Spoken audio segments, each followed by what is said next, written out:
Northern Lights, that too in Italy, Spain, Poland, Switzerland, Netherlands, UK. How is this possible? आज है 11th of May and कल से जो रात को जो भी शो हुआ है नॉर्दर्न लाइट्स का, और आज भी लगता है कि ऐसा होगा, हाई चांसेस, आज का कल का रात का भी ये प्रिडिक्शन है. And this is very strange because अभी तक तो सब लोगों ने हमें यही बोला कि आर्कटिक सर्कल के ऊपर जाओ, विंटर्स में जाओ, समर्स में नहीं दिखेगा. तो ये ऐसा कैसे हो रहा है? Well, this is one of the rare occasions जब आपको नॉर्दर्न लाइट्स यहाँ पर देखने को मिल रही हैं, ना कि ठंडी में जाके, सर्दी में जाके, और ना कि आर्कटिक सर्कल पे जाके. ना ज़्यादा विंटर क्लोथ्स पहनने पड़ रहे हैं, just as it is you can just go outside, अपने बैकयार्ड से लोगों को देखने को मिल रही हैं. So what are northern lights और कैसे देख सकते हैं? I have been extremely lucky कि मैं नॉर्दर्न लाइट्स 2 बार देख चुकी हूँ. 2515 in Iceland and just few months ago in December in Norway. So in this video I will share all the learnings I have gathered, जितना भी मैंने research किया है, कहाँ आप देख सकते हो, कब जा सकते हो, कैसे आप उसको अपना ट्रिप को एकदम बेस्ट एक्सपीरियंस बना सकते हो, और कैसे आपकी एक्सपेक्टेशंस आपको रखनी चाहिए, क्या बजट रखना चाहिए, एकोमोडेशन कैसे ढूंढनी चाहिए. So a lot of information, so keep watching. शुरू करते हैं. नमस्ते, सत श्री अकाल एंड कॉपी टू ऑल. ऐसा मेरे पापा हमेशा बोलते हैं, तो मैंने उनसे थोड़ा सा कॉपी कर लिया है. Welcome everybody. I am Swati and this is Silky, my partner in crime, घूमने में भी और घर पे भी, हर टाइम पे. So she will be with us in most of the video. I hope you don't mind. Let's start. What is this all about? What are Northern Lights? होती कैसे हैं? तो मैंने अभी छोटे छोटे प्रॉप लिए हैं. मेरे पास ग्लोब नहीं है, सन का कोई मॉडल नहीं है, लेकिन if you consider this as sun, जो कि बहुत बड़ा है अर्थ से, that you already know, and this is a little tiny version जिसको you can consider as earth. बहुत ही सिंपल वर्जन अच्छे से समझाया था एक टूर गाइड ने, तो आई जस्ट रिमेंबर दैट. तो उन्होंने बोला कि सन जो है उसमें सोलर एक्टिविटी होती रहती है. सोलर एक्टिविटी माने एक, उसको समझ लो एक लाइक हॉट बॉइलिंग सूप. अगर सूप बना रहे होते हो और सूप बहुत ज़्यादा गर्म हो जाता है, तो उसमें से ऐसे बबल्स निकलते रहते हैं, ऊपर की तरफ छींटे उड़ते होते हैं, राइट? कुछ भी आप गर्म बना रहे होते हो. तो सन के साथ भी ऐसा होता है, और एक सोलर साइकिल होता है जो हर 11 साल में होता है. तो अभी 2024 में जो है ना, इसका 11th ईयर कंप्लीट हो रहा है, तो इसीलिए इस लोग बोल रहे हैं कि 2024 2025 में आप जनरली बहुत अच्छे से नॉर्दर्न लाइट्स देख सकते हो. तभी इवन 11th ऑफ मे को, 10th ऑफ मे को भी सदर्न यूरोप में देखने को मिली हैं. एनीवेज, कैसे होती हैं? तो ये हॉट बॉइलिंग सन है, ठीक है. अब हॉट बॉइलिंग सन, सूप, जो भी इसको बोल लो, जब यहाँ से रेज आती हैं, डायरेक्टली आने की बजाय अर्थ में जो एक मैग्नेट्रॉन होता है, अर्थ के सेंटर में जो भी हमारी मैग्नेटिक फील्ड होता है, उसकी वजह से वो रेज डायरेक्टली आने की बजाय ऊपर की तरफ चली जाती हैं, ठीक है. तो वो डायरेक्टली सेंटर में नहीं आती, इसीलिए बोलते हैं कि जो ऊपर की तरफ रेज जा रही हैं वो नॉर्दर्न लाइट्स हैं, जो नीचे की तरफ जा रही हैं वो सदर्न लाइट्स हैं. वो ऑस्ट्रेलिया में दिखती हैं. जो ऊपर से जा रही होती हैं उनको बोलते हैं ऑरोरा बोरियालिस, और नीचे जो जा रही होते हैं उनको बोलते हैं ऑरोरा ऑस्ट्रालिस. क्या होता है, वो डायरेक्टली भी आ सकती हैं, और वो अर्थ के उसमें आती हैं, क्या बोलते हैं, कांटेक्ट में. कांटेक्ट में आने के बाद उनका आपस में ऑक्सीजन और नाइट्रोजन के साथ कनेक्शन होता है, एंड जब वो टकरा के, जब वो यहाँ से आई, यहाँ से टकराई और इधर की तरफ चली गई, और वापस जैसे रबर बैंड वापस नहीं आता है, वैसे ही बाउंस बैक होके आती है, और फिर से एक और डिफरेंट कलर प्रोड्यूस होता है. अब डिपेंड करता है कि जो रेज यहाँ से आ रही है उनकी इंटेंसिटी क्या है.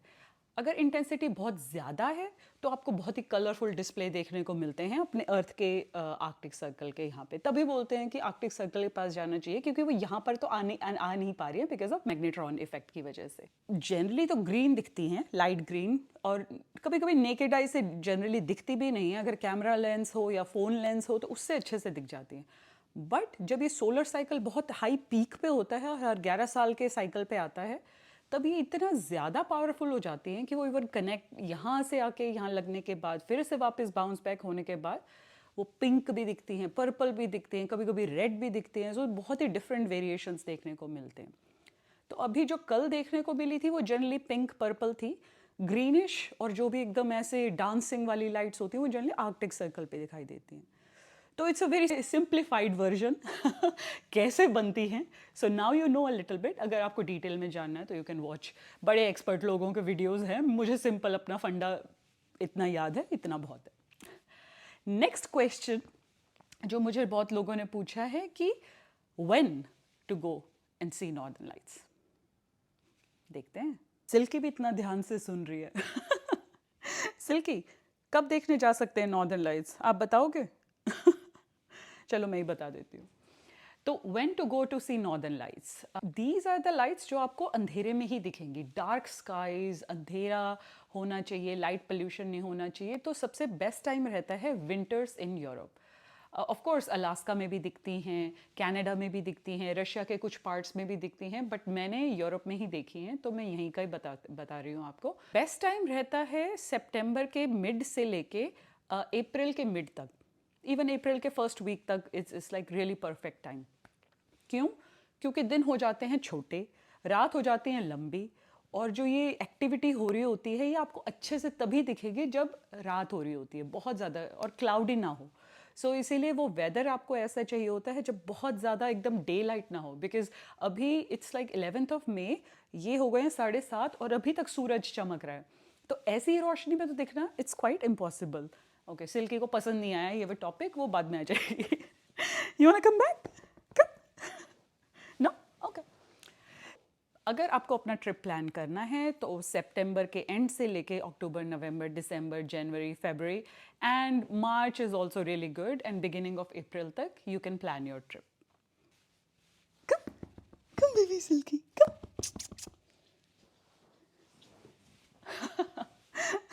ओके, सिल्की आके अब यहाँ पे पूरा बस सोने वाली है. ओके, नेक्स्ट क्वेश्चन जो सबसे ज़्यादा पूछा जाता है कि कहाँ पर जाएं. तो जैसे मैंने बोला, जितनी भी आर्कटिक सर्कल की जो ऊपर जो भी जगह हैं, जो लोकेशंस हैं, they are your best bet Europe में. तो I would say Sweden, Norway, Finland, Iceland, Russia के कुछ पार्ट्स, ये यूरोप में आपकी बहुत अच्छी लोकेशंस आपको मिल जाएंगी. Then there is Alaska, Canada, और भी जगह हैं, but I have not been there so I will not comment on those, but you can find it online. There are many articles about it. But अगर मैंने पूरी country का नाम ले भी दिया, नॉर्वे, स्वीडन, फिनलैंड, बट इसका मतलब ये नहीं है कि हर जगह पे वहाँ पे दिख जाएंगी. सो जैसे नॉर्वे की कैपिटल है ओस्लो, और फिनलैंड की हो गई हेलसिंकी, स्वीडन की हो गई स्टॉकहोम. सो ज़रूरी नहीं है कि आपको हर जगह वहाँ पे दिख जाएंगे, क्योंकि ये जो सिटीज़ हैं, जो कैपिटल सिटीज़ हैं, they are below Arctic circle. तो आपको वो जगह देखनी पड़ेंगी जो आर्कटिक सर्कल के ऊपर हैं. जैसे फिनलैंड में हो गई रोवानियमी. नॉर्वे में जहाँ पर मैं गई थी that is Tromso, really one of the best location. And then Sweden में है Kiruna. So these are the few locations. And Iceland में भी आपको there is not a particular city, you can just go there. So you have to find places जहाँ पर you can easily see them above the arctic circle. जब बहुत strong activity हो जाती है तो आपको यहाँ से भी, अगर नेदरलैंड्स में से देखने को मिल रही है तो वहाँ पर तो आपको आराम से देखने को मिल ही जाएगी. सो yeah, these are the few cities and countries जहाँ पर आप आराम से देख सकते हो. Another question people have asked me कि कितने दिनों का ट्रिप बनाएं, क्योंकि it's very expensive to go and see northern lights. एक तो वैसे ही Scandinavian countries, northern European countries बहुत एक्सपेंसिव हैं, स्पेशली ये जो टूर्स वगैरह होते हैं इन कंट्रीज में, these become very expensive and these are like bucket list activity. दुनिया में हर कोई देखना चाहता है नॉर्दर्न लाइट्स. तो और टाइम लिमिटेड भी है, ऐसा भी नहीं है कि आपने स्विच ऑन किया और तभी भी लाइट्स ऑन हो गई. It's a natural phenomena. So the question is कि आप कितने दिन के लिए वहाँ जा सकते हैं. तो मिनिमम आई वुड से 5 nights आपको वहाँ स्पेंड करनी ही होंगी. 5 से लेके आपका जितना बजट है, जितना आपका मन है, जितना आपके पास टाइम है, you can spend there. Iceland में मैंने 10 दिन स्पेंड किए थे and I was really unlucky, क्योंकि उस टाइम पे एक तो फुल मून था, वो मैंने पहले रिसर्च नहीं किया था. Then there were a lot of snow storm, और जब स्नो स्टॉर्म होता है, क्लाउड्स होते हैं, तो you can not see anything at all. It's like covered, the sky is completely covered. तो you have to give yourself a bit of time, क्योंकि इतने पैसे लगा के, फ्लाइट्स लेके, एकोमोडेशन पे खर्च करके, you are going so far and then you are not able to see them. So it's a bit of luck, it's a bit of chance. But अगर आप प्रॉपर प्लानिंग करके जाओ, थोड़ा सा एक्स्ट्रा टाइम लेके जाओ, then you can really have a great time and hopefully you can see them as well. So 5 to 7 days I would generally recommend. Norway में I took 7 days and I was able to see them 3 nights, not back to back because there were some cloudy nights as well, and I got really lucky. And it was beginning of December, so 6th to 13th of December मैंने trip plan किया था. Yeah, so number of days, now you know, minimum 5 and more than that up to you, your availability and your budget. One really prominent question जो लोग मुझसे पूछते हैं कि कितना हम बजट रखें 5 से 7 दिन के लिए नॉर्दर्न लाइट्स के ट्रिप के लिए. So I always say it depends on you, your taste, your budget. It is definitely expensive, more expensive than other parts of Europe. So it will be dependent on the timing, the availability. आप कितना पहले उसको book कर रहे हो, accommodation को, tours को. अगर आप tour ले रहे हो या फिर आप car rental ले रहे हो, Airbnb ले रहे हो या 5-star hotel ले रहे हो. So it all depends on that. तो मैंने जो नॉर्वे का ट्रिप किया उसमें I was traveling by myself solo. So I did not stay in Airbnb क्योंकि there was no point. I just wanted to stay जहाँ पर एकदम city center में, जहाँ से मुझे tour buses pick कर लें, drop off कर दें. And then I booked a glass igloo as well, which are really, really expensive. Even Finland में भी आपने देखा होगा, बहुत सारे अब तो options आ चुके हैं, but all of them are very expensive and they get booked very well in advance. बहुत जल्दी book हो जाते हैं. So wooden chalets भी होते हैं, they are also a bit expensive. Airbnbs भी हैं जो city center में नहीं है, थोड़ा बाहर जाके हैं. तो it all depends how much you want to spend. आपको एक्सपीरियंस चाहिए या आप सिर्फ नॉर्दर्न लाइट्स के लिए जा रहे हो. क्योंकि मेरा मानना ये है कि आप सिर्फ नॉर्दर्न लाइट्स के लिए मत जाओ, क्योंकि अगर आपको वो नहीं दिखेंगी then you will feel sad कि हम इतना दूर ट्रिप पे गए और हमने कुछ और नहीं किया. तो combine it with other activities as well. जैसे मुझे डॉग स्लेडिंग करना था, मुझे स्नो मोबाइल चलाना था, मुझे स्नो में इंजॉय करना था, सो सोना इंजॉय करना था. So all those things became part of the whole experience. कि अगर नॉर्दर्न लाइट्स नहीं भी दिखी तो कोई मुझे इतना बुरा नहीं लगेगा, दिख जाए तो एकदम सोने पे सुहागा. तो बजट मुझे 7 days के लिए, because I was not sharing room with any one. Most of the meals were part of the package tour जो मैंने लिया हुआ था. Not package tour, it was like a day tour जो मैं कर रही थी, या तो Northern Lights के लिए या फिर मैं जैसे cruise ले लिया था fjords के ऊपर. So meals were mostly included. So I would say it was around 4,500 euros, which is very very very expensive. लेकिन अगर आप 2 लोग और share कर रहे हो तो कम हो जाएगा. अच्छा, आप जो है एयरबीएनबी भी बुक कर सकते हो जो शहर में नहीं है, एकदम सिटी सेंटर में नहीं है, थोड़ा बाहर जाके है, तो वो बहुत चीप हो जाते हैं. तो उसमें तो आपको टूर लेने की भी ज़रूरत नहीं है. सीधा आप जो है अपने बैकयार्ड में निकल जाओ जहाँ पे एकदम अंधेरा है, और वहाँ से ही आपको और नॉर्दर्न लाइट्स देखने को मिल जाएंगी इफ़ यू आर लकी. अगर आप बहुत सारे लोग हो, 4-6 जितने भी अगर आपके ग्रुप में हैं लोग, तो आप गाड़ी भी रेंट पे ले सकते हो. तो आपको टूर कंपनीज़ के साथ जाने की ज़रूरत नहीं है. मैंने रेनडियर जो फार्म था उस पे जाना था, तो उस पे भी आप खुद ड्राइव करके जा सकते हो. सो देयर आर एक्टिविटीज़ जो आप पे डिपेंड करता है. आपको स्नोमोबाइल चलाना है, वो एक्सपेंसिव है. डॉग स्लेडिंग करना है, वो भी थोड़ा एक्सपेंसिव है. तो अगर आपको ये एक्टिविटीज़ करनी है तो आपका बजट आपको थोड़ा बढ़ाना ही पड़ेगा. एक और चीज़ मैंने नोटिस की कि जितनी पहले अगर आपने एकोमोडेशन बुक कर दी या फिर आपने एक्टिविटीज़ बुक कर दी तो आपको फ़ायदा होगा. तो मैंने अपनी एकोमोडेशन, फ्लाइट्स, एक्टिविटीज़ एटलीस्ट 6 महीना पहले बुक कर दी थी. मैंने देखा जैसे जैसे दिन पास आते जा रहे थे उनके प्राइसेस जो थे टूर्स के वो बढ़ते जा रहे थे. So that's why I felt कि मैंने अच्छा किया पहले बुक कर दिया, क्योंकि मैं उसको कैंसिल करके 100% रिफंड ले सकती थी up till a certain point कि अगर ट्रिप कैंसिल हो जाता है या मैं नहीं जा पाती या मुझे दूसरे ट्रिप पे नहीं जाना. So there are lot of factors that you have to consider. तो अगर आपको पैसे बचाने हैं और बजट ट्रिप करना है तो आप हॉस्टल्स में भी रह सकते हो, एयरबीएनबीज में रह सकते हो, शेयरिंग कर सकते हो, कार पूलिंग कर सकते हो. खाना बहुत एक्सपेंसिव है इन कंट्रीज़ में, बाहर जाके डेली रेस्टोरेंट में खाना. तो एयरबीएनबी है तो आप अपने आप खुद खाना बना सकते हो, रेडी टू ईट मील्स लेके जा सकते हो, जो मैंने नहीं किया था, but next time may be I'll carry with me some of them. There are some ways how to save money, but just consider these places are really on top of everybody's list, so they will be expensive. अब एक और चीज़ पूछते हैं कि aurora का पता कैसे चलेगा, क्योंकि जब मैंने फर्स्ट टाइम देखा था ना ऑरोरा को, तो आप नेकेड आई से आपको पता भी नहीं चलेगा, आपको लगेगा एक छोटा सा क्लाउड कवर है, क्योंकि वो इतनी ग्रे और फेंट सी दिखती है. अगर वो पूरी स्ट्रॉन्ग नहीं है तो अगर स्ट्रॉन्ग है तो आपको एकदम नेकेड आई से भी पिंक, पर्पल, डांसिंग, ग्रीन, बहुत सारे कलर्स देखने को मिल जाते हैं। तो इसीलिए अगर आप थोड़े से भी डाउट में हो ना देखने के लिए, तो you need to look through your phone lens.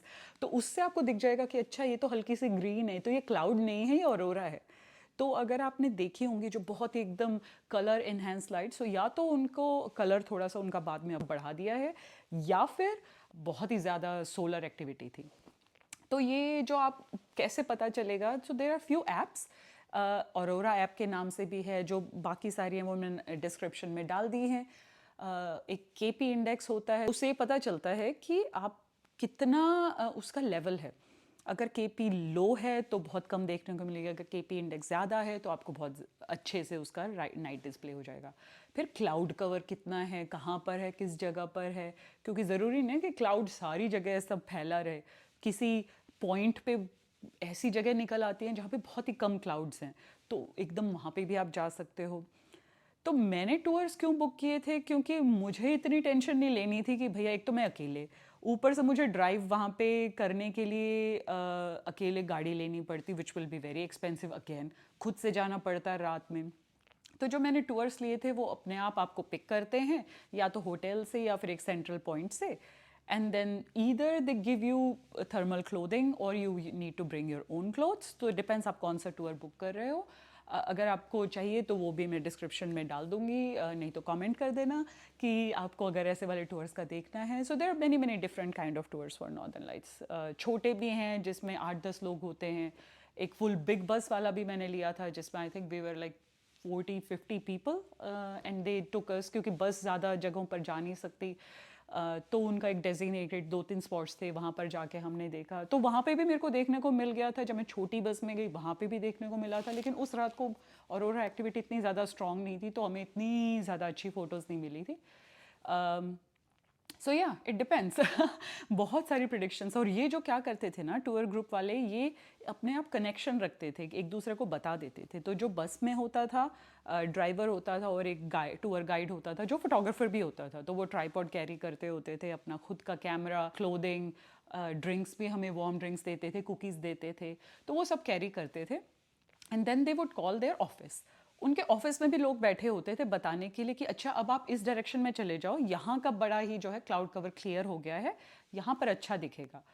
तो वो उनका ये कांटेक्ट चलता रहता था, तो मुझे कुछ करने की ज़रूरत नहीं पड़ती, मैं सीधा जाके बैठ जाती थी और वो वहाँ लेके जाते थे, वहाँ जाके आराम से आप इंजॉय कर सकते हो, देख सकते हो, तो इतनी टेंशन नहीं रहती थी। इसीलिए मैंने टूर भी बुक किए थे।